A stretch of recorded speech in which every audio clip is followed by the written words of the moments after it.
In the world of maritime travel, a gateway is more than just a destination. It's a promise of what lies ahead.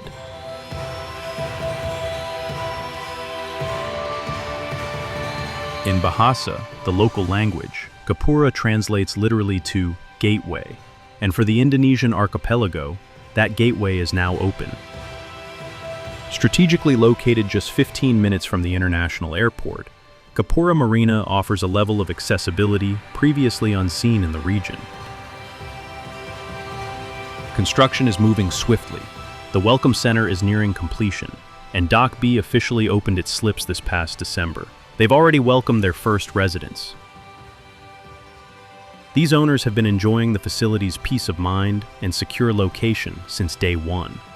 The infrastructure here is world-class. From the heavy-duty cleats to the impressive stainless steel service pedestals, every berth is equipped with smart meters for precision utility management.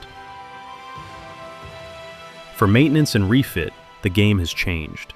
The 220-ton boat lift is already on site and commissioned, ready to serve the regional fleet. They are on track to complete the additional docks by the third quarter of 2026, with shoreside facilities evolving into a premier, self-contained destination over the coming years. This is the facility the luxury charter industry have been waiting for. A true home to adventurous mariners and the world's most prestigious vessels.